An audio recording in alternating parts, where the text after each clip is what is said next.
It's Altitude After Dark. It's your boy DMac with Coach Mike Sanford. What's going on? We're watching the Giants and the Cowboys. 3 big field goals so far for the Giants. They're getting after it. This game is like watching the worst lava flow ever. Like, not like a cool lava flow. I'm talking about one of these like, hey, that volcano's been exploding for the past 30 years. You know what I'm talking about, Coach? Like, it's just like, you're like, that's lava flow? Because it's just like creeping along. And you're like, oh, yeah, that's active lava flow. So it's like it's so disjointed, man. There's so many penalties. It's like even they couldn't even get to halftime and just punt the ball away and just run out the clock because there was a penalty after another penalty. I know. It's ridiculous, man. And have you watched enough to see McCarthy's hat? That's great. That might be the worst piece of swag ever on a sideline in the history of sport. I mean, it's a plaid. It's almost like, I think it looks like it's faux leather plaid, and it's almost like kind of pinkish neon, and then it's got McCarthy might deserve to get his penance for that. Oh, well, you know what's funny? Both quarterbacks are kind of on fire. They're playing fine. Yeah, well, I mean, the numbers are ridiculous. Yeah, Daniel Jones, 16 of 18 for $178. No touchdowns, but no interceptions, only sacked once. And then Dak is 14 of 16 for $164 with 2 touchdowns. So why does this game suck so bad, Mike? It's just real disjointed. It's I don't know if you have the stats right there in front of you. I do. And that's not even including the amount of like double penalties, offsetting penalties that there have been. And it started out with the Cowboys getting some home cooking from the league because of the power of the star and because the NFL doesn't want Jerry Jones and his evil empire to pick up their bag and leave. I just think that, so it was like a face mask. So there was a face mask called on a Giants tight end when he was trying to get a release and his face mask was being jerked every which way. And it nullified a massive play for the Giants. And then of course there was a holding call on a Cowboys touchdown that the refs got together and said, no, it actually wasn't a holding call. So, well, whatever. This game's going on. We'll keep tabs of it. But the Broncos at the Greenbrier. I want to keep a routine as much as possible, kind of do the same things that you've been doing. But at the same time, you have some room to hang out with the guys and you're not at home. So, you can treat it a little bit differently. And so kind of, use your routine, but also kind of ad-lib at the same time. And, all right, let's talk about this. Today was a rainy day, and they had to go from the grass fields to the turf field. If they were just here in Denver, Mike, they just, they just would have stayed outside. It was like 90 degrees. It was absolutely beautiful. Perfect day for people. You would just, practice football and go home at night. You know what would not have happened if they had chosen that path? Sean Payton would not have been able to show off his design genius to his entire football franchise and let them know that I designed the Greenbrier football training center. Well, he's happy to tell that story, isn't he? Oh, it's like I am the creator. Please indulge in my creation. We welcome everybody to like and subscribe and comment. We'll get to your comments. Just throw them in there. We'd love to hear them. All right. Well, let's just talk about it, Mike. You know what's funny? I've run this past my guy, Nate Jackson, who played in the NFL, and Chad Brown, and even Tyler Columbus. And everybody seems to be like, oh, no, it's cool. Like, this is a good thing. Like, it's fine. And, I mean, I've been covering the Broncos for 25 years. And I'm not saying they wouldn't stay, like, in England for like 4 or 5 days. Okay, fine. But hey, Mike, this isn't the first time they've had back-to-back East Coast road trips.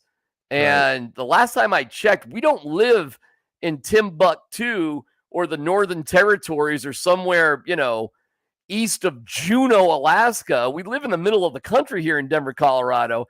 And the last time I checked, those charter jets work pretty amazing, just flying from one spot to another in about 3 hours from anywhere at the furthest. Not to mention, what am I missing here? I think there's got to be some nostalgia from Sean, because that's where the training camps were held when he was at the Saints. They utilized that facility multiple times. That has to be the root of it. I do understand where Nate and Tyler are coming from, and I think there are positives to being around each other. I'd say the player in me, and I never played pro football, but like the college player in me would love to get away from some distractions and just be around football and my teammates, and just frankly sometimes just get a chance to catch up on some sleep. Because like a guy like Mike Beglinci, I know he's not cleared to play, but he just had a newborn baby, right? Like there's like a little semblance of like, I need to get some me time. But I do think that coaching me, like when you take your show on the road and from the coaching standpoint, it's so much with the technology of the film, having your setup right, your staff meetings are in a great environment, your position meetings. Every time, like at Notre Dame, we picked up our training camp about a weekend, and then we went to a military academy when I was coaching there, and I thought it was awesome. But the pain of the lack of technology and stuff to be able to teach and the environment to teach, I didn't think that the juice was worth the squeeze. So the coach in me, not into it. The player in me, I love the thought of it. Okay, so how big is this on the ego scale for Sean Payton right now? I mean, he's definitely Sean-splained, the rationale of why he placed the fields in certain areas and the flow, and how many teams also have used the creation since its inception. I'm guessing if you were to throw a year out, it was probably 2006. That'd probably be the year that I'd throw out there. Well, that's where they're at.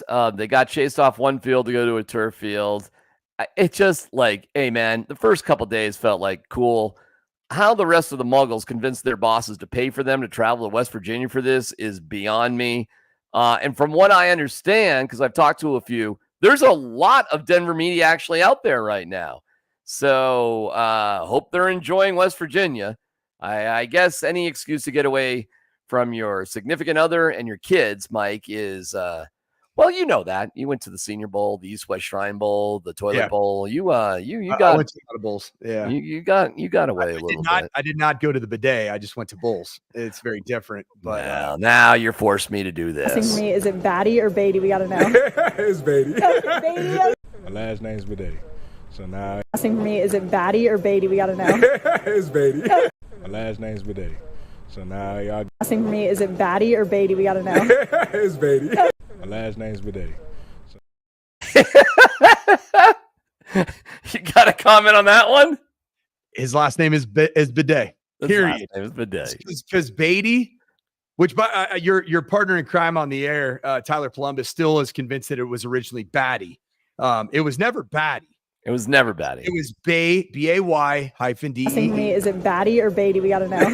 It's Beatty. A year ago. It was a year ago. It was Beatty. And now it's Bidet. My last name's Bidet. And if he totes the ball like he has been whatever the last several weeks, you can call me Samsonite. Silly. I don't care. Just tote that stone, baby, and keep doing what you do, man. We will, as members of the media, Tyler, we will oblige with whatever you choose. I went back and I was watching some Broncos. I was watching the Jets as well, getting ready for this week, and I got to hand it to Javonte Williams on one thing. Dude sticks his nose in there. Smart in terms of who to pick up to block. Yeah. Pretty reliable in that department. And that's good. There's quality to that. Good. Yeah. And because he's such a good pass receiver, it's not a tell when he's in the game. You don't exactly know what's going on. That being said, I don't want him to get most of the carries because I don't think he's that effective. I completely agree. And today, Lombardi, not Vic, the Broncos Lombardi. Joe Lombardi, yes. Yeah. Is his name Nate Lombardi? That's Nate Singleton. Oh, okay. Sorry, my fault. I couldn't. It's not important that we in the media remember names. So no, here we go. Just first off, regarding our practice, Nate Singleton. Right. So I will extend some major grace to Sean Payton as a head coach that dealt with like 1/1,000,000th of the pressure and the media opportunities and requirements that you have, you will have a Freudian slip from time to time. I know that he knows who Alex Singleton is. Well, right, because it's not like Prime who gets let me see. Our academic performer of the year is Tom something or other. I don't know why I say. What's his name? What's his name? Some Tom Sprigroli, Spriga. I don't care. That's my Deion Sanders impression about reading the academic standard standout of the week. This is the captain. You're welcome. Alex Singleton. Alex Singleton. Hey, man, people get things confused. I get things confused all the time. Yep, that's right. No doubt. But that being said, speak on the loss of Singleton. I hate it. When we were going through training camp this year, watching all those practices, DMac, and we talked about like the leadership. Who's the guy? It was him, man. It was him on either side of the football. I thought it was Tim Patrick on the offensive side of the ball, no longer a Bronco. But Alex Singleton just showed up to practice on a daily basis and continues to show up, as a major part of this defense, not just from a statistical standpoint. What do you have, like 179 tackles a year ago? But the guy is the communicator, the heart and soul. And I just love the guy. I don't want to poke fun at the fact that his head coach called him by the wrong name when he was announcing his ACL injury, because I absolutely love the football player and the person. And I haven't even gotten to know him. I never interviewed him or anything. I just love the way he plays the game of football. Good news is I do think that there are some. I think the fact that Barton has had some success. He is a guy that I think has some leader qualities to him. I think Justin Strnad does as well. And then do you know the status on Lavelle Bailey? I don't. I did not see him on the depth chart today, but that doesn't necessarily mean that he's not going to play. And Quan Alexander's kind of the same thing. Yeah, so injury, correct? Yeah. So let me see. I'm just looking it up right now. Yeah, I don't have anything new on it. So there may be some things that happen right around game time that aren't happening right now. And there's another guy, Christian Welch, who we practically know nothing about. Well, Christian Welch, he was like a very 11th hour signee right before the season started. He's played in games. I was surprised, not just special teams. Like I was watching the all 22 tape, the end zone copy, and I'm like, wait, what who's that? I think is he 57? He is number 57, 6'3", 239 out of Iowa. Oh, okay. Fifth, and one of these bounce around NFL guys is actually in his 5th season. So there are these journeyman type that just, they're there, they're reliable. Usually these guys are pretty, well, they all physically fit the mold. And there's something about them. They're not special, but they're very, very solid. And I'm gonna guess Welch is like that. Yeah, he's a Josie Jewell replacement, right? He's an Iowa guy. Just basically, run of the mill, solid linebacker, great communicator. We'll see. But, the thing when you look at the linebacker play, I don't think that there's anything with the way that Vance Joseph's built this defense where you're going to probably feel as big of an absence. Like we talked about Josie Jewell a year ago. Have you felt any absence, of Josie Jewell this season? No, I mean, if anything, Vance Joseph, it's been an interesting dialogue about when's he going to get his next shot to actually be a head coach. I'd be careful of that, but I like VJ. I got nothing against VJ whatsoever. Yeah, I'm tipping my cap to him big time. I was definitely in the camp. One of my first 9 News Bronco analyst gigs was after the 70-20 debacle in Miami. And I was asked the question. I answered it honestly. I've been a coordinator. And when you have a day like that, you don't know that you're going to have your keys to the office the next day. Yeah. I, from the conversations I had behind the scenes, coach, yeah, that's a fair conversation. But I'll tell you why. I'll tell you what happened. I'll tell you exactly what happened. Greg Penner happened. And Greg Penner is not quick on that draw. Right. Greg Penner has a methodical way of doing things. And there's something good about somebody from the outside looking at something objectively. And the thought was, well, Sean, you brought him in here for some sort of reason. But I'm not saying the seat wasn't hot. But you have somebody where the buck stops with them that's going to ask those type of questions. One thing I've learned about Greg Penner is this guy does talk to quite a few people, because I think to him, he needs to get as much information from different folks as possible. And the most common thing is, well, why did we put this together this way if it's not going to work? Like, why 3 games in? It was 3 games in. Just, hey, and look what happened the next week. They got, I mean, they gave up the bank to Kansas City the next week. And then 2 weeks after Miami, it clicked. It did. And they went on a 5-game win streak. It didn't work out against the Patriots, but, obviously Russ wasn't the right match with Sean Payton. However, in all of that, once you got past the scoregami of 70-20 in the Kansas City game, look at what this defense has done, and maybe you can speak to it. Like, what has been special about the Broncos defense kind of from that point to right now? Well, even in the kind of the failings of the end of last season, the failings were not on the defensive side of the ball. The defense was playing very well.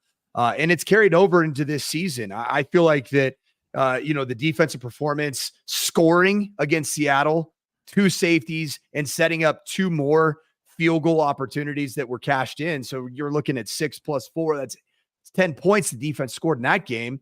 Holding the Justin Fields scorching hot offense to 13 points or 16 points. What was game 2?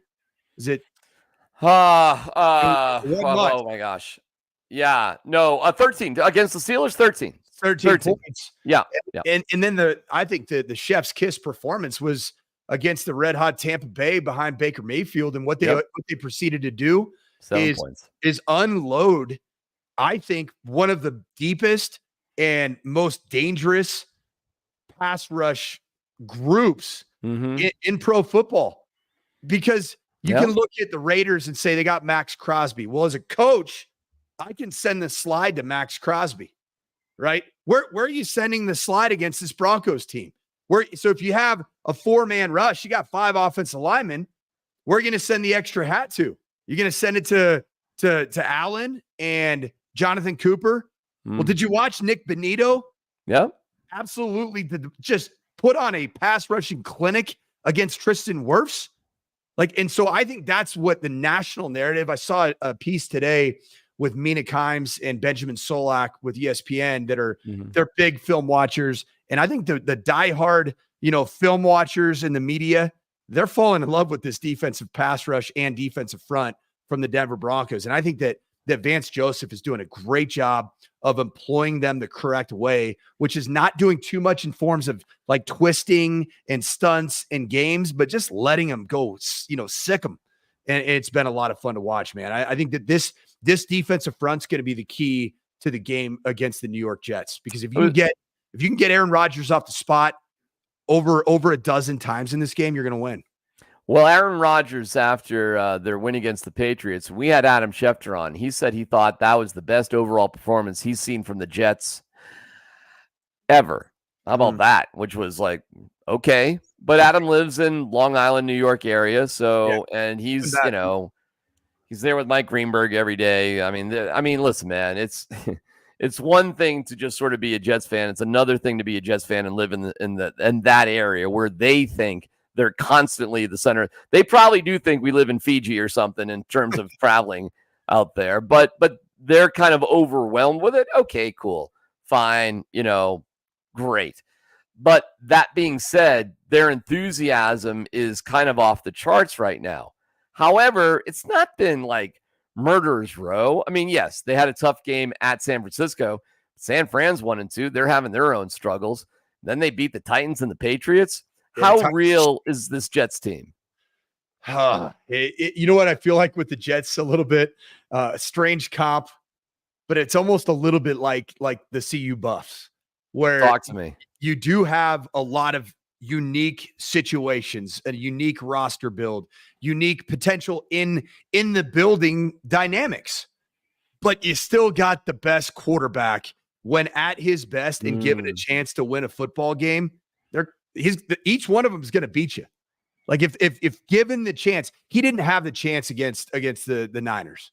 The Niners were dominant in that game. That was before just a slew of injuries, in addition to CMC, started happening for the Niners. They're a shell of a team right now in terms of health.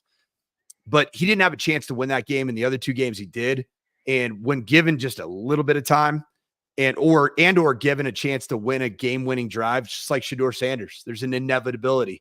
And Aaron Rodgers has that type of ability. He's the guy that I have coached more quarterbacks from, I'd say from 12 years ago until just a year or two ago, that they're the guy that they modeled their game after and studied and idolized was none other than Aaron Rodgers because of the unique throwing, angles, the different platforms he throws from, changing his arm slot. He was Patrick Mahomes before Patrick Mahomes in terms of some of that creativity with actually the throwing of the football. The guy he's sensational. He's dynamic. And if he's given time, he's going to exploit some deficiencies in this secondary. All right. So how do you get him off the spot, Mike? What's the key?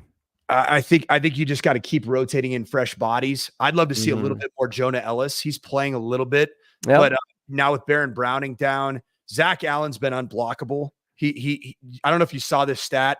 Zach Allen was the only NFL pass rusher this past weekend that applied a statistical pressure on a quarterback against 4 starting offensive linemen for the Tampa Bay. Wow, that's awesome. That's awesome. It shows that they can move him around. They can play him over to center. They can play him over. The only guy who didn't do it on was Tristan Wirfs, but Nick Benito did. So I think that the rotation, Jonathan Franklin Myers is going to have a little bit of an extra incentive to go, get after a team that kicked him to the curb. That's his team he played for a year ago. Nick Benito I think his arrow is trending so far up.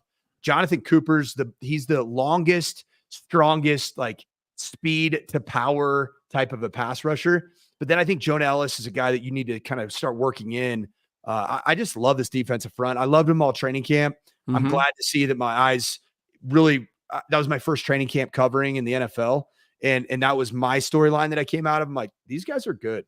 What's your take? And the Broncos play plenty of it, but that 2 deep safety, whatever you want to call it, the Tampa 2, whatever football name you want to call it, the Broncos play a lot of it. They do.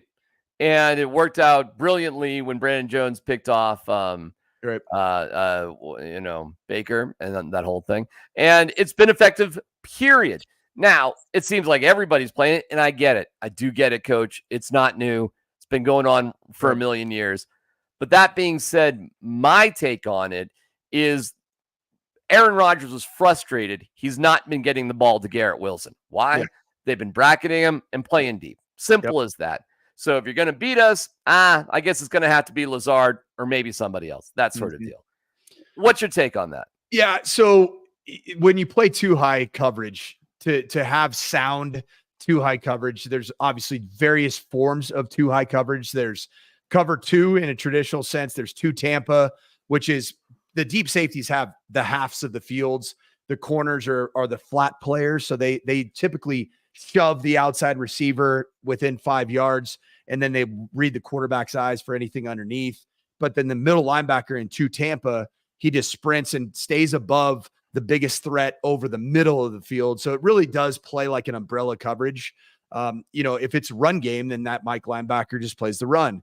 That's what Lovie Smith was known for. He made that famous at Chicago in that Super Bowl that they went to. Obviously Tony Dungy. There's cover 4, which Fangio kind of brought about this kind of hybrid cover 4, cover 2. Frankly, it was a college defense, and Fangio brought a lot of it to the NFL. And then there's this kind of new cover 4 that with 5 rushers. They call it vision quarters, where you're voiding out an underneath cover area to get a 5th rusher, and then the underneath 2 players are reading the eyes of the quarterbacks. And so what happens a lot is people do throw some interceptions off of it. I know it's a long diatribe and I've lost you, I'm sure, just in terms of interest level, probably not in terms of intellect. But all this to say is that to cover 2 in all the different variations has been around for years. it is an efficient way to play defense. Yeah. If you want to keep a lid on your back end, on your shell, it puts more pressure on a 4-man pass rush. But I would argue that I actually think that's the best bet for Vance Joseph right now, is to just let your 4 pass rushers in a rotational basis just tee it up and go get the quarterback, sick 'em style. And I one think of the most for him. Famous defenses of all time is the arrogance of the Pittsburgh Steelers against the Broncos with Tim Tebow in overtime, where they didn't care. They were like, you can't beat us. We're done. They played everybody up. I mean, and not really that harsh of a pass rush, but we're not going to let you do anything. Yep. Well, a crossing route to Demaryius Thomas with nobody deep and stiff arm, and the Broncos win. Teams just aren't going to allow that. And the scoring is down in the league for sure. And it's hard to score in the red zone, period. So what it does appear, Mike, to me, is that collectively, unconsciously, the league is saying, here's what's move the ball between the 20s if you can. We don't really care. Run the ball. Sure. Go for it. Defense coordinators are begging people to run the football. Go for it. 4 yards here, 5 yards here. We'll stop you eventually, and we'll certainly stop you in the red zone. And guess what? Every team, Mike, is going for it for 4th and 2 or less between the 40s. Everybody is now, because everybody sees the same thing.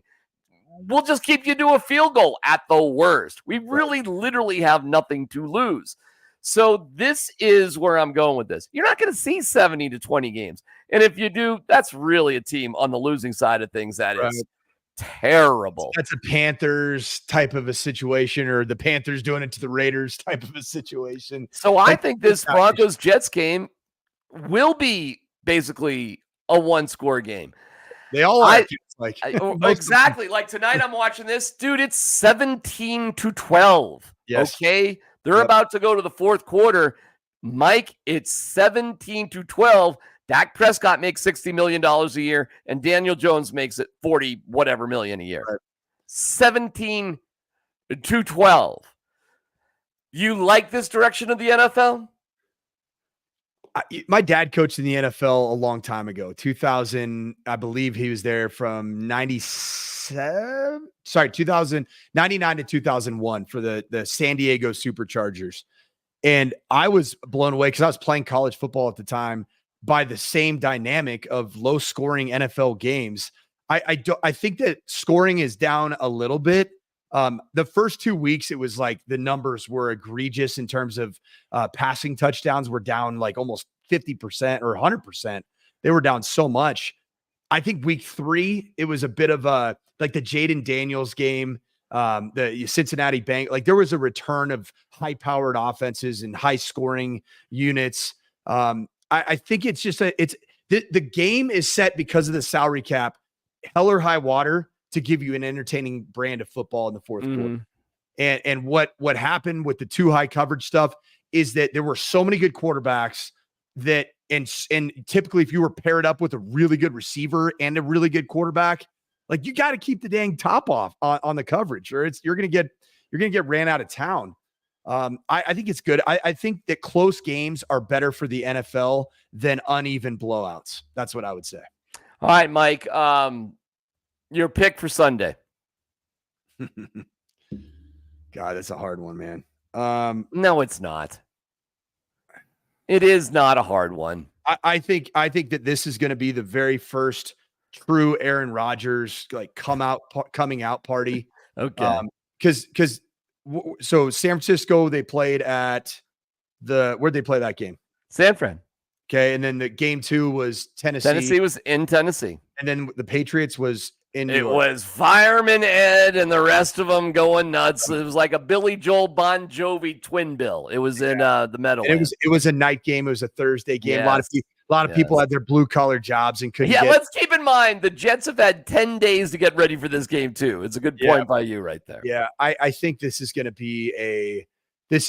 be like the prodigal son from last year that we were counting on is here.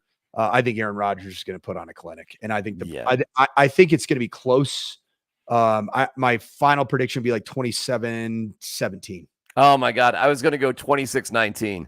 Because I see a bunch of field goals being made, and I don't know. We'll see something defensively. We've got it about the same. We've got it about the same. Something along those lines. Bo's going to throw a touchdown. He's got to throw. Bo Nix has to throw a touchdown at some point.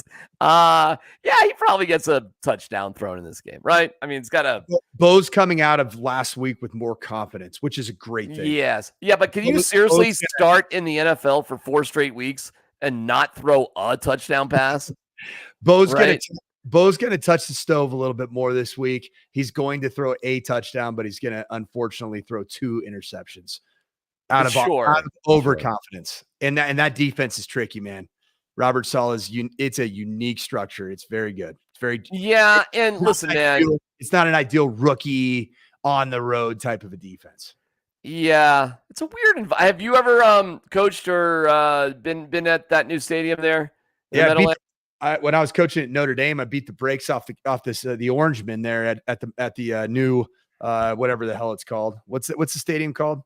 It's not the Meadowlands. MetLife Stadium. MetLife. Yeah, we hung like a 55 spot on your Wow. You were coaching on that game, huh? Yeah, it was fun. It was good day at the office. And I actually don't remember it. Yeah, well, you probably drank yourself to sleep that night, but and then last year I went to the Tommy Cutlets, the freaking Tommy DeVito. Oh. I was at the Monday Night Football. That's awesome. That's awesome. Tommy Cutlets over Jordan Love. That was a tough one for my fandom. I think it's one of the bigger non-personality stadiums. I agree so much, man. Right? It's weird. It's almost like a massive longest yard set. It feels almost prison-like. I don't get it. It's like hues of gray and black, like all over the seating. Right? It's a weird ass stadium, man. It's a weird stadium. Were you listening like the prime game tonight? I asked my wife, I'm like, does that sound weird? Is anybody there? All I hear is Al Michaels and Kirk Herbstreit. Like, just a weird environment. I can't. The whole thing is odd. The Meadowland. Listen, man, it's just not a great vibe, and I'm not going to freak out if they lose. Okay, I'm not. Listen, I'll take the win. I think the league with 17 games, Mike, is just different than it's ever been.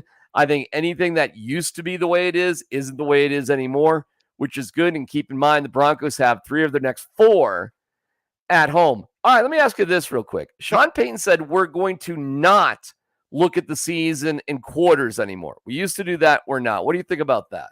Well, I think it makes a lot of sense because he's a big time mathematician. Is that quarters used to add up when it was 4 times 4 equals 16. 17. Wait, I'm sorry. Wait, slow down. I'm sorry. What? 4 times what? 4 is what? 16. All right, keep going. Please. Nobody said there would be math here on this podcast. Continue, please. Like, does that make sense though? 16 divided by 4. I'll take your word for it. So now you have an extra game. It doesn't make sense. I've never heard of breaking up a season in quarters personally. My God. These coaches have said that. Are you being serious on that one? Are you being serious?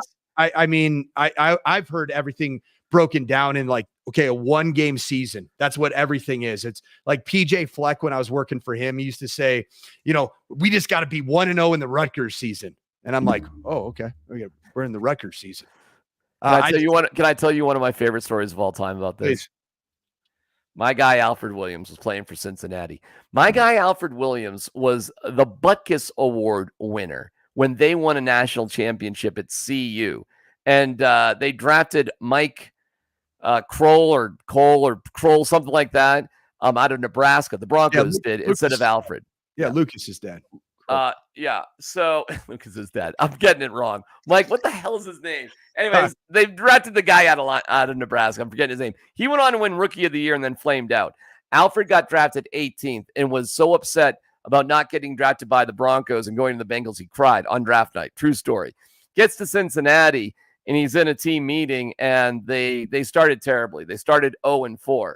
And the coach gets up and said, I told you, the goal was to win 2 out of our first 4 games. And Alfred stood up in the meeting and said, you didn't tell us which fucking games, coach. True story. Swear to God. Great point, Alfred. It's a great point. The How point do you know? you don't know. But to break things up in quarters, John Fox has said it, Gary Kubiak has said it, a lot of coaches have said it, including Sean Payton. I always thought that was kind of weird. Like, what happens at the quarter pole or the halfway pole that's so special? Well, Nothing. Mike, nothing. You just got a game the next week. But you could see almost where the kind of the methodology of like the one game season, it makes a little bit more sense because from a game plan standpoint, from a health standpoint, you do play 17 in the NFL unique seasons because like Alex Singleton wasn't a part, his injury wasn't a part of the season in the last game. Now it is. And so you have to just adjust and adapt to that one game in front of you and having a plan that gives you a chance to win that one game. And really this season is about, we want to win. We want to win, but it is about the development of Bo Nix. So what do you want to see if Bo Nix, and I'm going to lump games 1 and 2, I'm going to put that in the same pile because it was, not great. Not great. Yeah. However, it wasn't like horrible. It just wasn't great. But look at week 3. So if you lump weeks 1 and 2 sort of together, you definitely see improvement to week 3, right? I do. There was major improvement in week 3. I think that Sean Payton does have Todd Bowles' number. And I've had as a coordinator, there's certain guys that I've coached against at the college ranks that I knew I kind of had their number. And you just feel good, man. You're zipping around. Your Jordans are a little extra shiny on the sideline. And then you take the coin toss, like, we're going to shove it right up Todd Bowles' ass. And that's exactly what happened. Now, I don't know that Robert Saleh and Sean, the history there is probably not necessarily as positive. So I think that this is going to be a measured game from a game planning standpoint. And to be honest, I think it's fair that Sean Payton should have this be a bit of a measured game because Saleh does mix up the looks a lot and in a coverage. So Bowles mixes up the pressures and who's coming and that, but coverage wise, Saleh creates major problems for a young quarterback in terms of their progressions. So we're both picking the Broncos to lose, but not in a terrible way, kind of a relatively close sort of NFL-y sort of way. And then listen, you got the Raiders after that and other home games, and the season is not going down the crapper. We'll be fine. We're both a little unsure about this Greenbrier experience. Okay, I'm kind of rolling my eyes at the whole thing. Bo Nix, let me just play a little bit of Bo Nix here. Well, I did. Bo Nix talked about, the fact that I played it earlier, that we're trying to stay in the same routine. You don't have to try to stay in the same routine if you're just Mike in the same routine. Right. Right. It's like, hey, we're trying our best to keep this normal. Yep. Yep. It sounded like Will Lutz got some golf in though. Quinn Miners brought his bowling shoes. That's awesome. That's amazing. I want to point out a couple of things. Will Lutz. There's a 9-hole executive course at Family Sports that's less than a mile from the field. If you need to go hit some balls. Okay. Listen, go see Bo Nix at Castle Pines. There's like 3 golf courses out there that are good enough for a PGA tournament. If Will Lutz, has an itch to scratch. Celebrity Lanes is located at Arapahoe and Parker. For the belly. For the belly. Just because maybe he hasn't looked at a map to what's less than 2 miles from the facility. Now, I'll give you this. I do not know where the local falconry range is. We live in a birds of prey area here. So we do. There are birds of prey everywhere. There's a falconry range somewhere in Weld County. You would think so, but no question. But again, only you and people like on a wagon train on the Oregon Trail live that far away in Weld County and from the facility. Apparently you're coming up this way this weekend. I am. I'm going to Anderson Farms. You're coming to my neighborhood, man. That's my neighborhood. Yeah. I'm packing my lunch and my pickaxe. So I'll be up there on Saturday. Thank you. You come by it. It's for kids. Yeah, we have Saturdays, man. I got softball tournament. Can I brag for? I know nobody likes hearing about my daughter, a freshman, just started pitching in high school. Like, has not been a pitcher. Varsity? Well, they have she hasn't pitched. She's never been a pitcher. Okay. Like, learning it in the last month and a half. Uh-huh. They have a C team with like 15 girls. Yeah. So she started there, did pretty well. She just started her first JV team, and all these girls are travel and comp. Yeah. And she went complete game today. Got the W. That's awesome. hour and a half, game, and she went the whole distance, man. I was super. I didn't have a chance to see it. I was filming the CBS show, which if you don't, it's a great show. If you're listening, 10:30 on CBS Colorado. It's called the Football Blitz with me, Romy Bean, who's the real star we know, and Nate Jackson. Well, listen, the most important thing is when you watch that show, you can realize Mike Sanford is a shit dad. My wife was there and giving me the play-by-play. But I have tournament the entire weekend. I got tournaments tomorrow, tournaments on Saturday. We have 7 games, 7 between our 3 kids on Sunday. 7. Well, you guys decided to have kids. Actually, in all honesty, this is the first fall. Check this out. This is going to blow you away.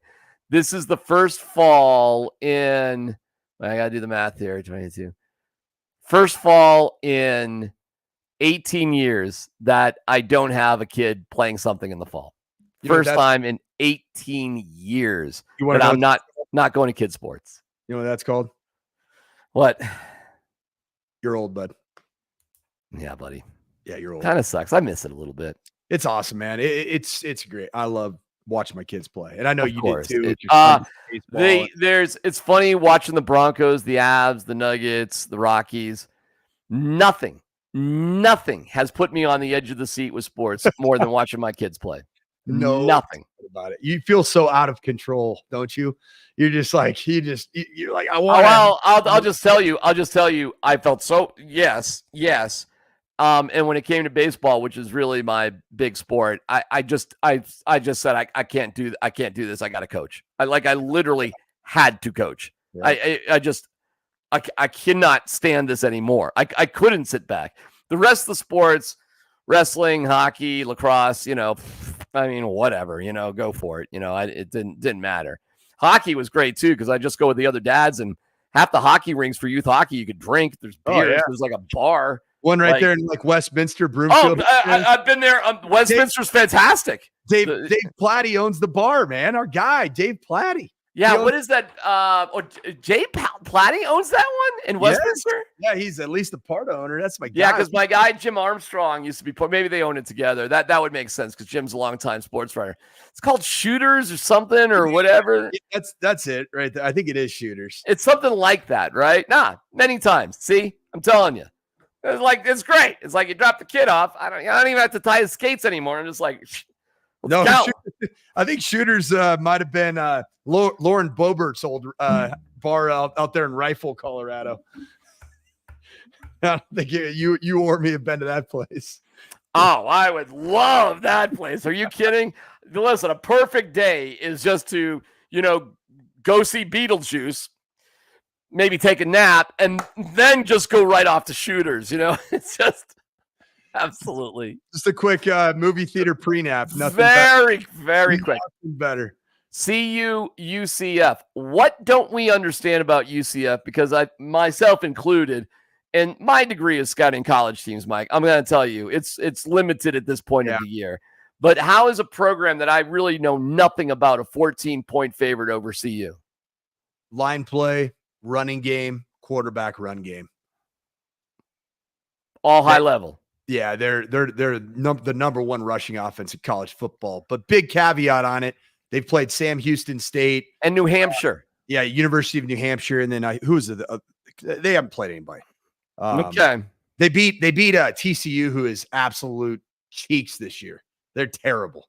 TCU is not a good football team. By 1 point, 35-34. Yeah, so they have a quarterback that's 6'3", 255, 250. KJ Jefferson.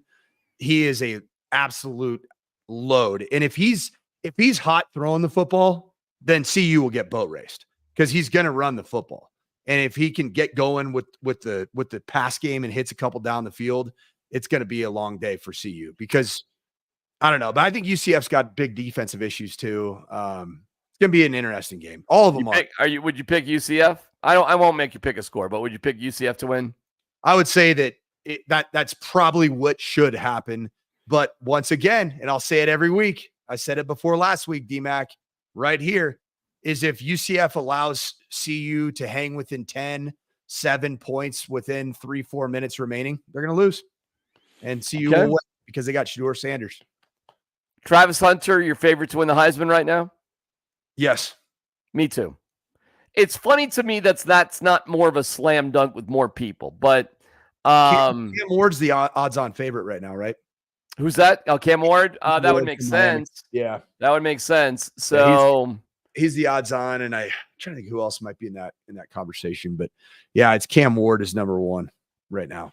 Well, I think unless Cam Ward does something, I think it would take Miami going undefeated, being a top, I don't know, man. Where would they be in the AC? Top 3 team once the Heisman votes are in. It would have to be something that spectacular. Yeah. Because what Travis Hunter is and will continue to do, knock on wood that he stays healthy, will be so flabbergasting that it'll be so extraordinary, which it already has been, but it will continue to be like that.